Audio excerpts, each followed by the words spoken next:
What's up, y'all? It's me, Nate Almighty, and I'm back with another Power Book 4 Force Theory and Prediction video. Today, we're going to be doing another ghetto reaction to Movie Bots Bloodbath Ending Death Predictions. He's going to be talking about Jernard, Diamond, and all things CBI and what he thinks their fate will be.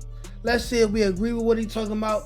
Let's see if we can come up with any further theories based off of what he's talking about. Like, share, comment, subscribe if you're new here. Without further ado, let's get to it. Now, the CBI are definitely going to be facing some big losses within their organization.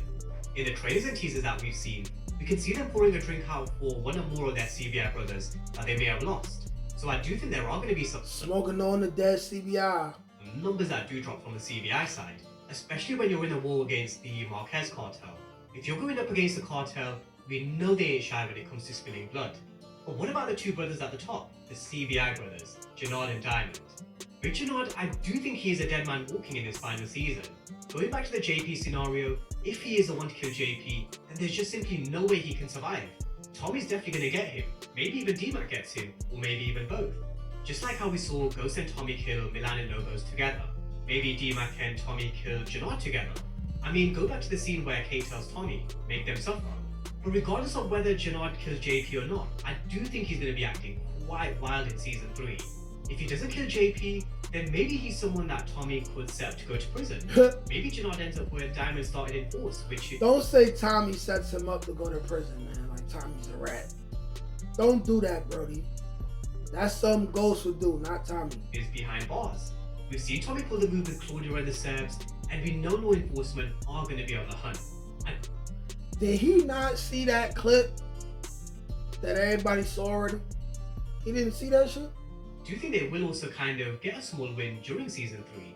So if Jernard isn't the one to kill JP, I wouldn't mind seeing a scenario where he ends up in jail. It would be quite funny to kind of see Tommy just waving at him while Jernard goes up in handcuffs. So I'm going to put him in both sections. That would be hilarious. With a question. Jernard is the type of rat though. If that happens. Now with Diamond, this one's a really tricky one. We've spoken about how he's a OG and how he does things different to his younger brother, but they have teased that they are going to be getting back together, and they will be stronger than ever before. And if Jernard is killed, does Diamond retaliate?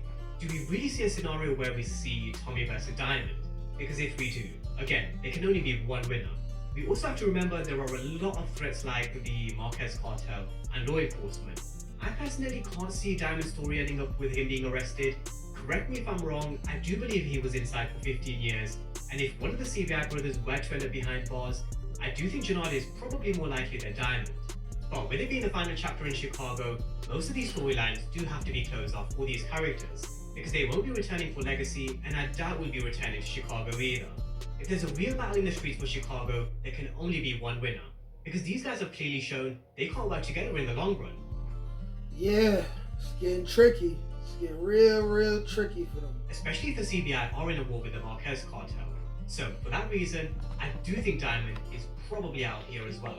I just don't think how the CBI brothers survive if they're going up against Tommy, Miguel, and are also in a war with the Marquez cartel, and also with law enforcement on their heels. So Jernard and Diamond, I put the case forward for Diamond and Jernard ending up on the hit list, or a case where Jernard does actually end up in prison as well. Now there is one more character I just briefly wanted to touch on when it came to the CBI, and that's Marshall, D-Mac's right-hand man and brother. They did have their ups and downs back in season 1, in season 2 they were more of a unit, but in season 3 if Tommy is kicked out of the CBI, where does it leave D-Mac and Marshall's relationship? Because clearly D-Mac's loyalty will lay with his uncle. However with Marshall, he's going to be with the CBI. You can see him in the background with the CBI just here. Again, you go back to the character developments of... If he betrayed D-Mac to work with CBI, he's dead. He is dead. D-Mac gonna kill him. Certain characters. Take Kanan in Raising Kanan. He's a dead man. If he betrayed Tommy and D-Mac, he's a dead man. Especially if they had anything to do with his father's death. Dead man walk. For example, he's recently lost a lot of loved ones close to him. To name a few, D-Wiz, his father Detective Howard, even though there wasn't much of a relationship there was his best friend Famous, and then his girlfriend in Crystal. But those losses that he's had is partly the reason why he was the way he was, and the reason why he turned out the way he did in Power. Numb, cold, and emotionless. Losing loved ones definitely chips away at you piece by piece. Jukebox is another classic example. Bringing it back to D-Mac, he's going to have to lose a lot more than just JP to really turn in the streets. He's going to have to go through it just like Kaden did, and just like Ghost and Tommy did. So, Marshall is someone who I can also see biting the dust. That just kind of adds to the pain for D-Mac, and also adds to his character development. But next up, Shanti. Dead. Claudia is on her head. She's out of here. Super fine though. But she's out of here. She's a pack. She going in the backwood. Now, with Shanti, Gary Lennon has teased this as a character who is very strategic, but ultimately she's also there to service herself. She's a character who's going to have a counter move that would be just as brutal and surprising. And in the various teasers and trailers that I've shown you guys so far over the past 2 to 3 weeks, it only gives us a glimpse of what she's planning. She's warning Tommy to watch his back. She's warning him that the brothers are going to be looking out for themselves. But she's also someone who's going to be playing her own game behind Tommy's back. Yep. I have no doubt about that. For sure. And if there's anything we've learned in Power, if you play Tommy, lights out, game over. If you show him love. And Tommy's not dumb. For her association with Jernard, he always going to be side-eyeing.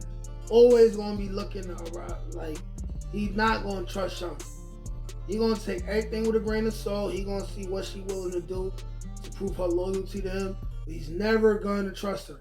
He will trust Vic more than he'll trust Shanti. Loyalty, he'll give it back to you tenfold, just like he did with Liliana. Now, the game Shanti is playing, it's a very dangerous game to play when we know what Tommy Egan's done before in Power. Eventually, you have to assume that Tommy will probably realize Shanti's been playing him for her own game. Even if what she's saying is true, the brothers are looking out for themselves, he needs to watch his back around the CBI. Even if it is true, Shanti will definitely have her own agenda.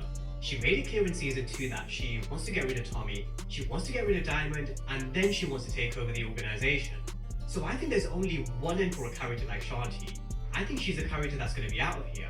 And definitely out of here. Wouldn't be surprised if we maybe even get a B. Mickey Kato situation, just like we saw in BMF. Gary Lennon has teased the theme of blood being thicker than water for Season 3. Yeah, and if Shanti is hell-bent on getting rid of Diamond, it's going to leave Jenard in a very sticky situation. So if push comes to shove, I think Shanti's out of here at the hands of Jenard. And even if it isn't Jenard, a character like Shanti will always get what's coming to her. She's in the same mold as a character like Effie, Dre, Diana. In the sense, she's a snake. She can't be trusted. And characters like the ones I just mentioned, they gotta go. Diana and Effie, the moment they betrayed they gotta go. Tariq in the way that they did, if Tariq really was on smoke, he should have just got rid of both of them in Season 4. He was talking about I've got bullets for all the Tahadas while he was in jail, but he then went and got and then had no bullets for them. Betrayed by them yet again. When history proved none of these guys could ever be trusted. In my opinion, Tariq was genuinely on some bitch shit. But anyway, before I go off on a tangent on Book 2 Ghost, Shanti's in the same mold as those types of characters, and for that reason, she definitely is on the gotta go to that upper room hit list.